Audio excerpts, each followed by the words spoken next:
Saya mau menunjukkan ke orang-orang yang mengejek saya selama ini. Kata dia, masa Ustadz Somad mukanya macam pantat bayi?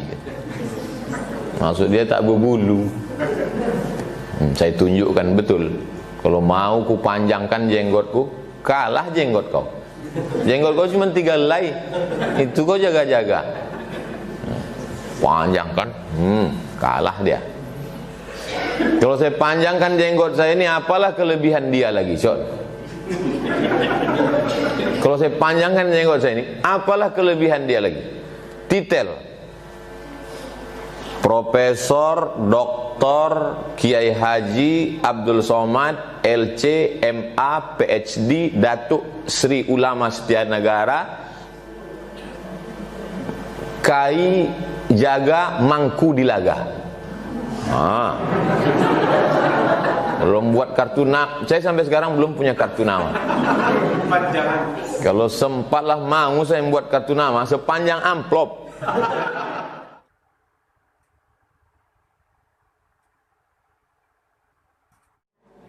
Maka kalau mau setiap acara itu dicatat, maka diawali dengan alhamdulillah. Makanya apapun yang dapat, alhamdulillah.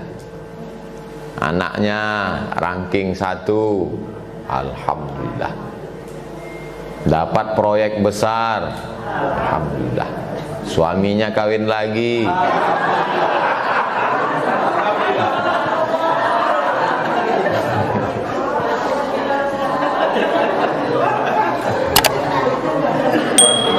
itu sekedar supaya ibu-ibu selalu waspada, karena ceramah saya ini banyak jebakan Batman-nya.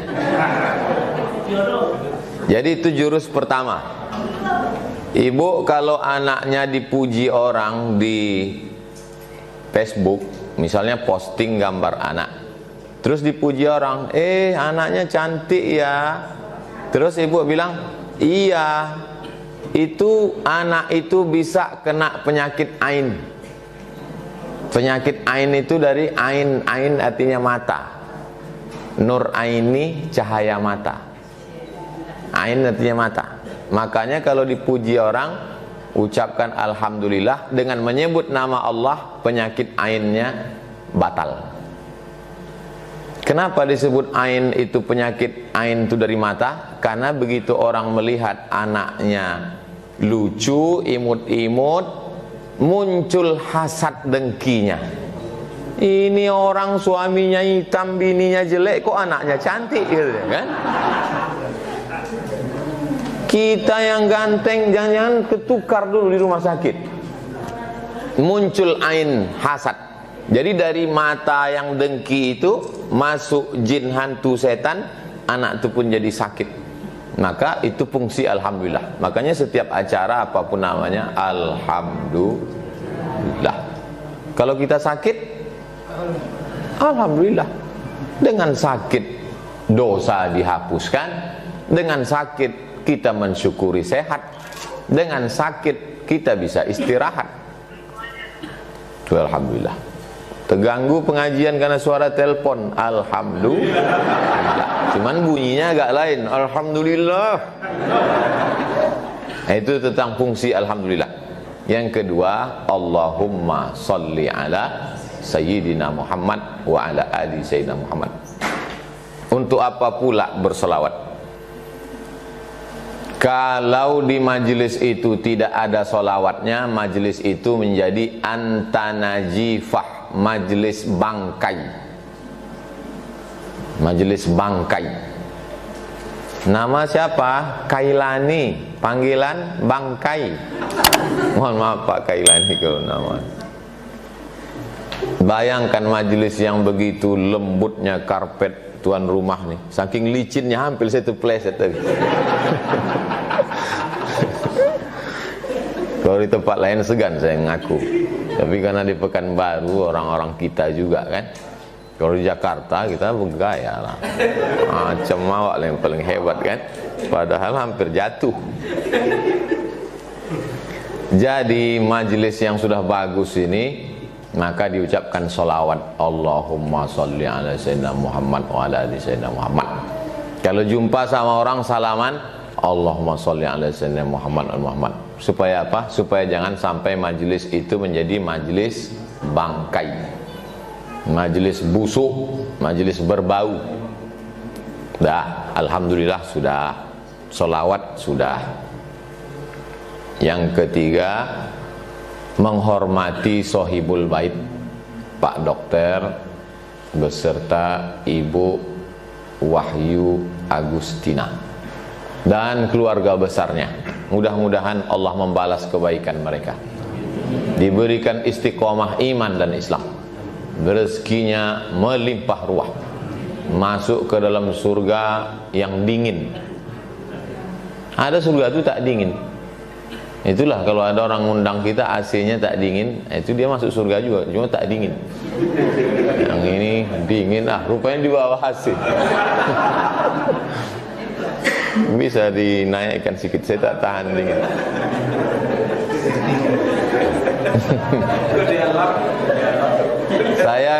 Saya kalau acara diundang orang di hotel-hotel itu, saya matikan AC. Saya tak tahan. Lama saya tanya, kenapa saya tak tahan AC? Banyak mereka ngasih alasan. Mungkin karena Ustadz nggak terbiasa. Cuman bahasa mereka itu lembut, padahal dalam hatinya Ustadz orang kampung. Alasan yang logis, ada satu orang ngasih alasan yang logis. Kenapa saya tak tahan AC? Kata dia, Ustadz kulitnya tipis. Kurus maksudnya.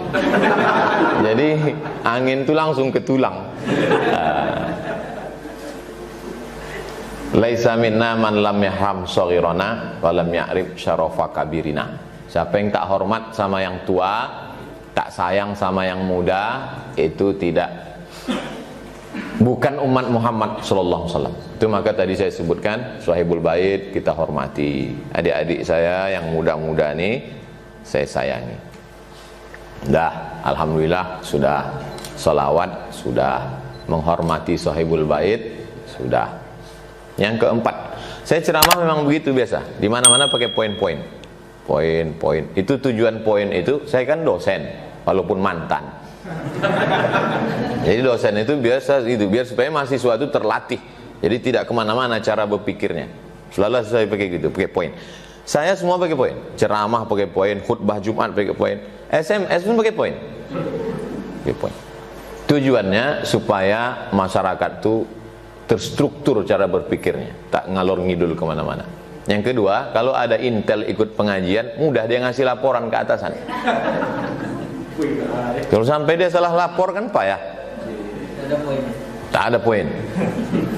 Nah, yang keempat, tadi kan ada diputarkan video Nusaibah kan?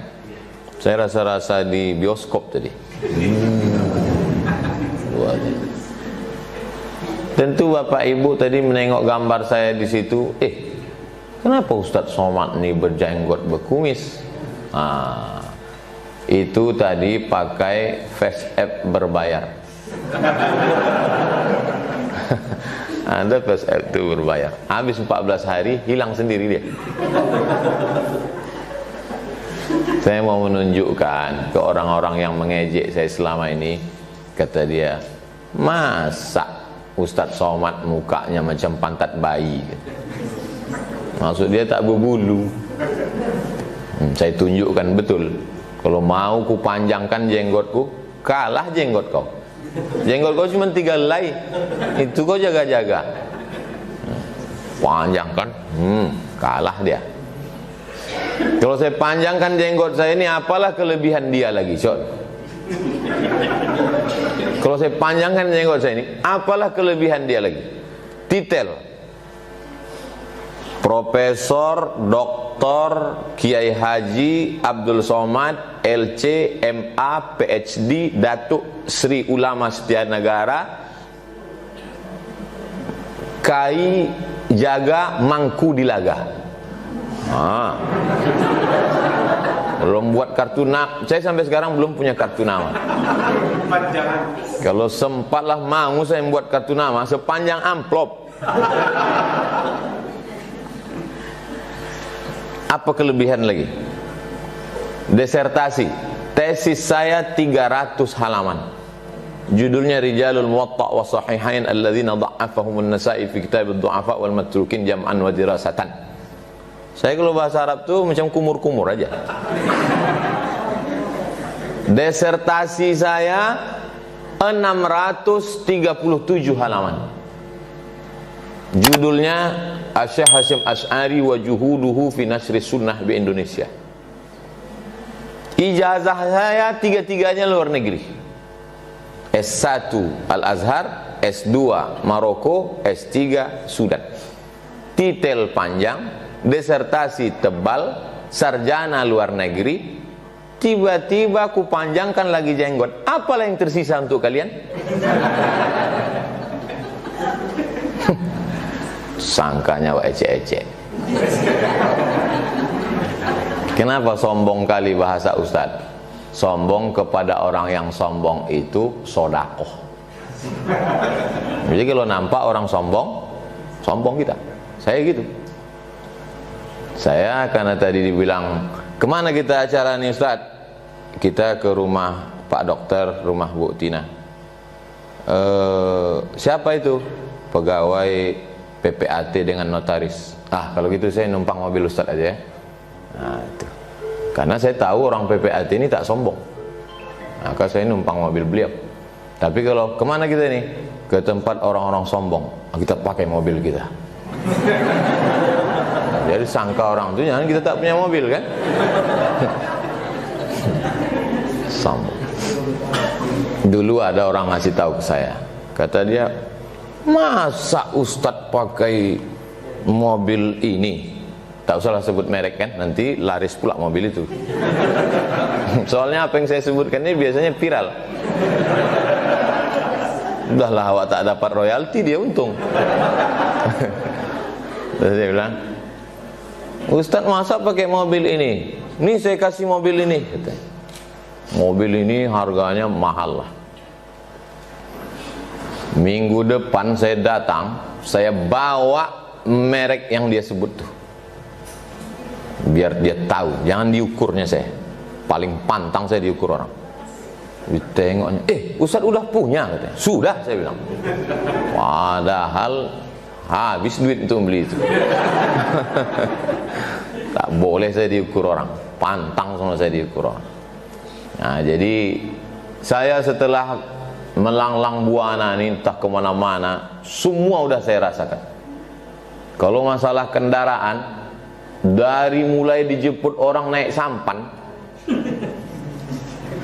naik sampan pakai penutup pisang, daun pisang. Berceramah kami di suku Akit, dijemput naik ojek, sampai naik mobil Alphard, platnya nama saya,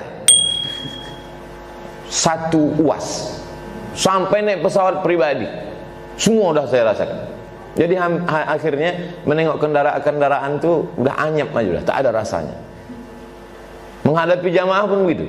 Dari mulai jamaah yang mencium kaki saya tarik dia ke atas, sampai jamaah yang tak peduli. Begitu datang, pegangnya bahu saya, foto ya, kata.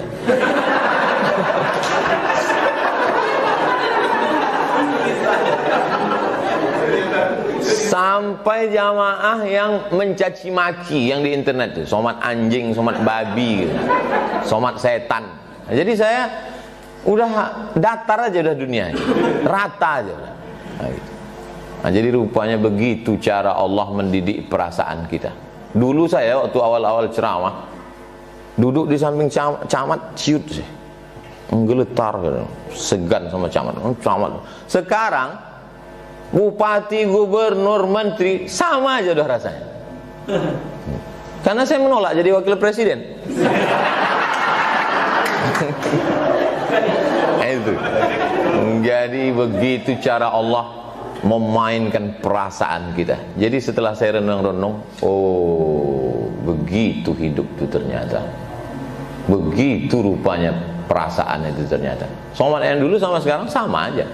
Apa bedanya? Rasa kita itu sudah tak sesuai judul ceramah Ustaz sama judul. Kita belum masuk lagi. Ini baru pengantarnya aja. Tadi pembawa acara itu Ustadz Khairuddin. Khair artinya baik, din agama. Orang yang paling baik agamanya di Riau ini dialah Khairuddin. Dan kalau mau mencari menantu, mencari suami adalah orang yang paling baik agamanya. Masalahnya dia udah nikah pula.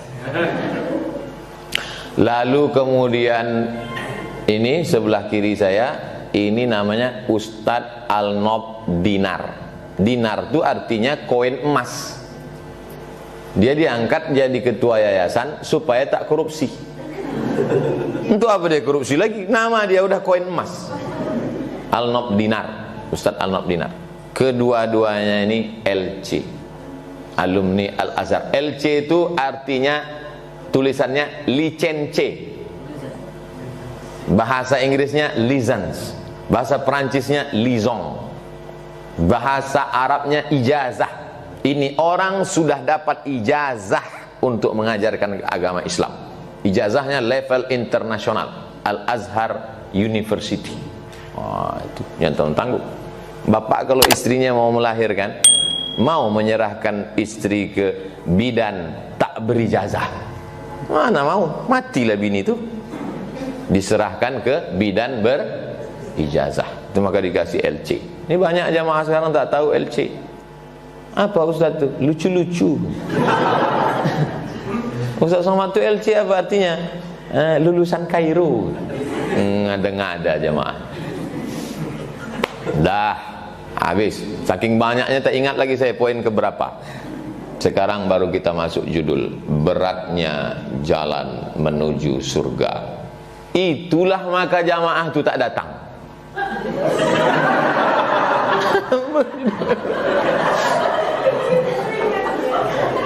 Sebetulnya orang PPAT ini banyak udah mau datang, notaris-notaris nih.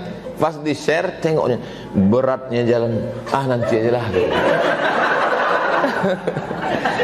Makanya kata Nabi, basyiru, berikanlah kabar gembira, la tunafiru, jangan buat orang lari, yassiru, berikanlah kemudahan, wala tu'assiru, jangan persulit. Makanya ketika ada sahabat bertanya, ya Rasulullah, kalau aku ikut jihad aku masuk surga tak? Langsung kau masuk surga, kata Nabi. Coba seandainya waktu itu sahabat itu nanya, Rasulullah, kalau aku jihad masuk surga enggak? Lalu dijawab Nabi pakai ini, beratnya jalan menuju surga. Kata sahabat, tak jadilah, kata. Makanya saya termasuk. Coba tengok komen-komen di YouTube tuh. Kenapa jamaah tuh senang ceramah saya? Karena simple, ringan, mudah dipahami. Saya baca komen-komen tuh, jangan sangka tak baca. Mudah kami pahami ceramah Ustadz. Yang ribet, yang jelimet, yang susah payah itu mudah kami pahami. Kami ini kan emak-emak susah paham Pak Ustadz. Memang logika emak-emak ini susah dipahami. Sain kanan belok kiri. Bapak Ibu yang dimuliakan Allah Subhanahu wa taala. Jadi masuk surga ini mudah. Man shalla isnatai asyarata rakaah, siapa yang salat 12 rakaat fil yaumi wal lailah, sehari semalam, bunyalahu bihinna baitun fil jannah, dibangunkan untuknya satu tempat di surga. 12 rakaat. 2 rakaat sebelum subuh, 4 rakaat sebelum zuhur, 2 rakaat setelah maghrib, 2 rakaat setelah isya. Kok kurang? 2 rakaat. Saya sebetulnya ngetes saja.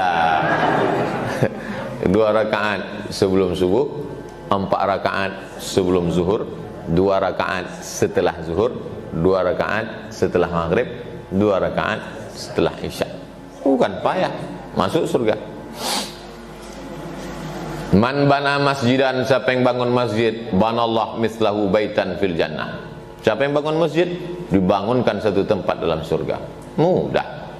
Cuman yang sulit itu bagi orang yang malas dan orang yang pelit.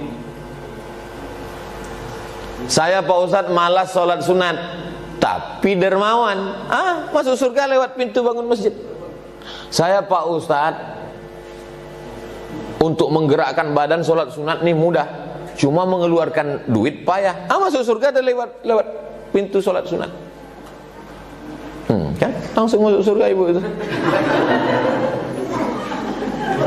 Jadi ada dua jalan dikasih.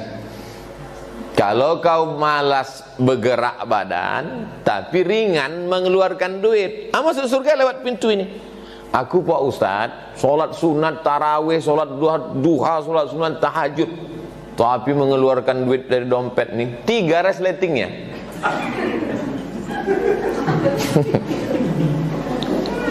Jadi sebetulnya ini adalah pilihan. Saya yakin dan percaya Bapak Ibu notaris, nota itu kan note, nota artinya menulis, notaris menulis. Ini notaris ini nulis-nulis saja kerjaan.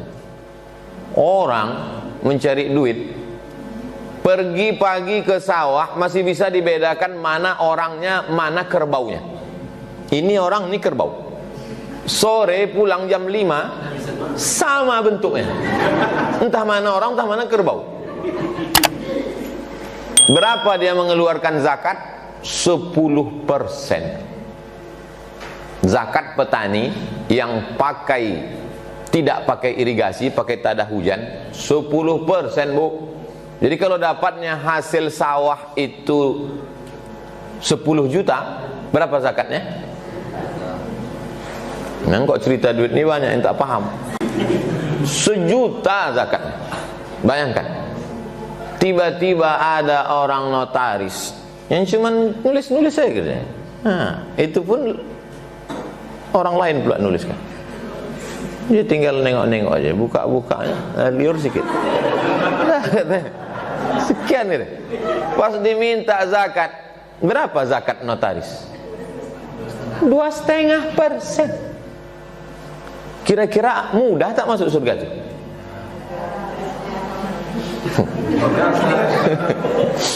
Bisa pula orang bertanam padi di sawah, kepala jadi kaki, kaki jadi kepala, tunggang langgang lintang pukang, betungkus lumus, pergi pagi pulang petang peras keringat banting tulang, 10% zakatnya. Bayangkan itu. Tiba-tiba akte notaris. Makanya untung petani itu tak pandai ceramah. Kalau pandai dia ceramah, berceramah dia, judulnya betapa tak adilnya Tuhan. Jadi ada orang di Pekanbaru nih. Ada orang di Pekanbaru ini jumpa saya dulu. Saya tanya, Pak, zakat Bapak berapa? Zakat saya Ustadz Abdul Somad 1 bulan 300 juta kata. Terus saya tengok, gimana cara Bapak ngitungnya? Gini. Oh, salah ini, saya bilang.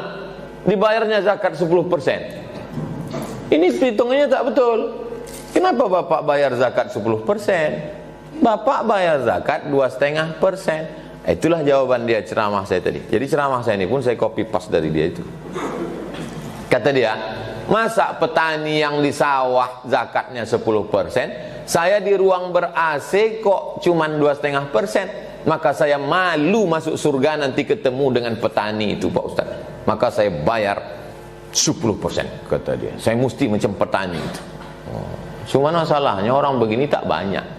Selama saya ceramah 12 tahun di Pekanbaru, dia itu sendirilah.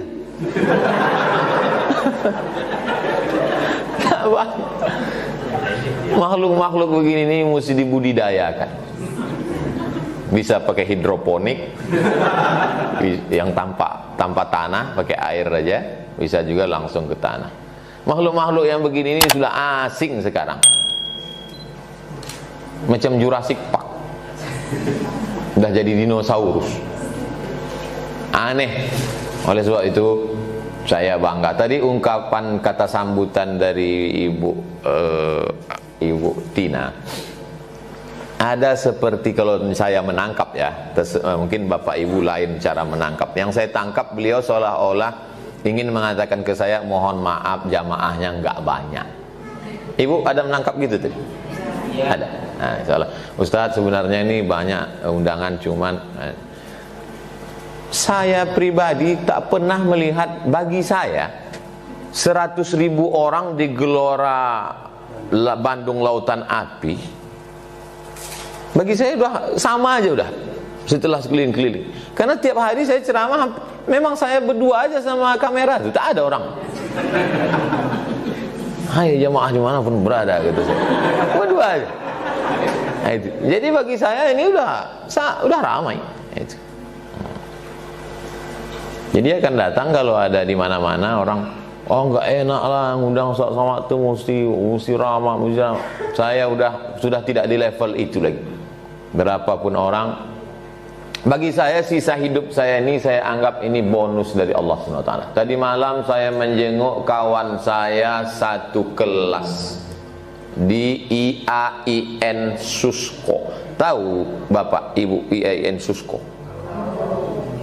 Sekarang sudah berubah menjadi UIN Suska. Dulu namanya IAIN Susko. Saya kuliah di sana 96 sebelum ke Mesir. Sekelas dengan saya. Meninggal dia tadi malam. Lama saya menung, kenapa tak aku yang mati? Sampai tadi malam mau tidur begitu terngiang di pikiran saya, kenapa tak aku yang mati? Dia anaknya 3, bininya 1. Aku anakku 1, bini tak ada. Mestinya aku yang mati. Lama saya. 2 hari yang lalu orang Palembang sama-sama saya ke Mesir. Habis ceramah, dipijitnya kepalanya pakai minyak kayu putih, muntah-muntah, meninggal. Jadi 2 hari ini pukulan bertubi-tubi. Pukulan kiri alumni Mesir, pukulan kanan kawan sama-sama IAIN, mati. Kenapa bukan aku yang mati? Berarti masih ada lagi tugas. Saya menduga kenapa tak saya yang mati itu, karena tabung wakaf umat ini belum selesai. Dugaan saya, kalau siap tabung wakaf ini gul juga saya.